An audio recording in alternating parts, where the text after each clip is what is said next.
the Novice Gardener here with a 1-year update on the lavender and the echinacea and the alliums that I planted.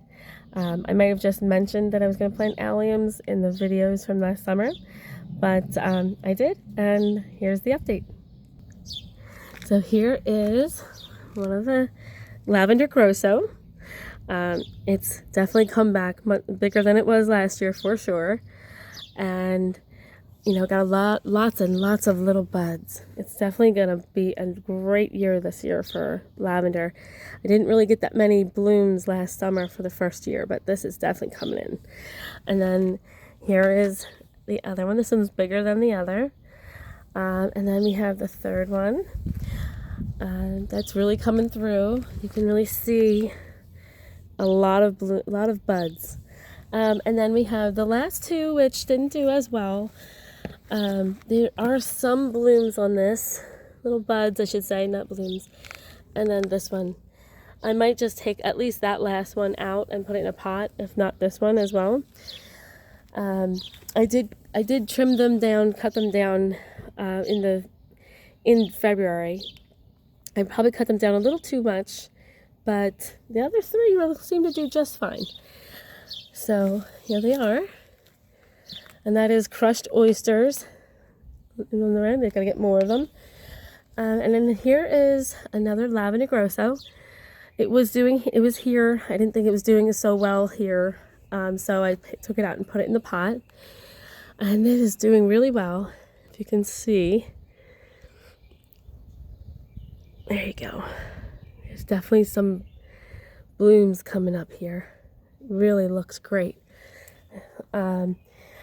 They really came back nice.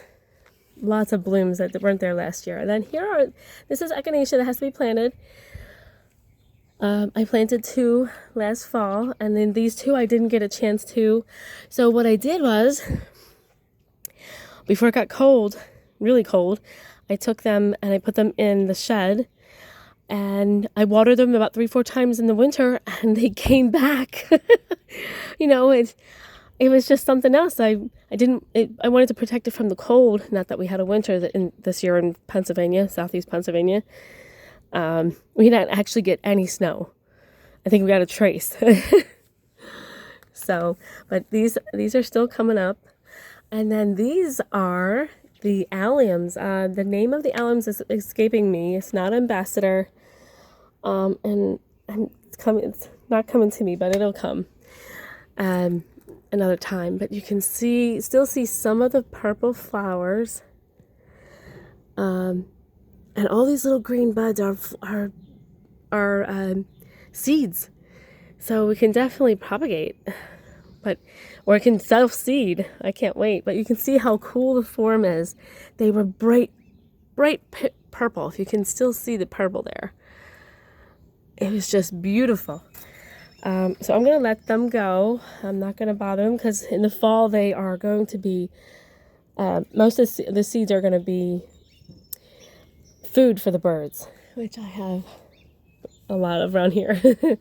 So these are the alliums. There's many different types of alliums. And this is Echinacea, the beautiful Echinacea. This is Echinacea for this plant here. It's called Magnus. It's supposed to be really good for butterflies and bees, and we want to definitely help the insects out here. Let them have something, because we need them for farming and such, and flowers. They're very important. Everything is symbiotic. The relationships between humans and plants and animals and insects are all symbiotic. We have to always respect the, you know, like in the Lion King, the circle. The circle of life. If you break one chain, it all falls apart. So let's take care. Now you can see. And it's just going to be so beautiful. And then this little thing, I think this is a pumpkin. Because my kids broke a pumpkin, and as you can see, the seeds are still there. This thing sprouted out of the ground, and I knew this was not a weed. It was something. So, and then this is the clay soil from when I dug out the clay soil to plant these, and Well, this is from one hole.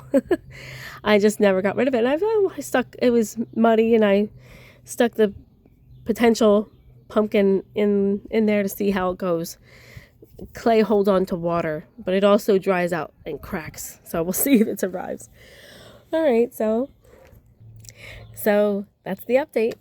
It's been just about a year. Actually, this weekend, Memorial Day weekend, of 2023 will be the 1-year anniversary of me planting the first Lavender Grosso. So it's been a fun and interesting ride with these plants, and I can't wait to continue. I'm going to be planting more Echinacea. Lavender Grosso, Echinacea, and Alliums are all drought-resistant perennials. They don't like to be overwatered, especially lavender. No matter what lavender it is, whether it's the short early lavender that comes up in the early spring, or the later lavender like Lavender Grosso. They do not like wet feet. They don't like to be wet. I water the lavender once a week when it doesn't rain, especially the one in the pot, because pots dry out faster.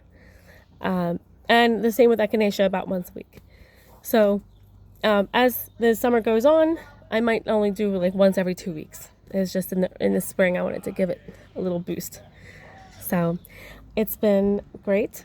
I'm happy to update, and I will be updating more this summer, especially with the lavender once it blooms, because it has so many blooms. I mean, so many buds, I should say. I can't wait. It's just going to be a purple extravaganza. And then the Echinacea is going to come up, and it's going to be orange and pink, and it's going to be wonderful. So I hope you have a great Memorial Day weekend, and I'll see you in about another month or two.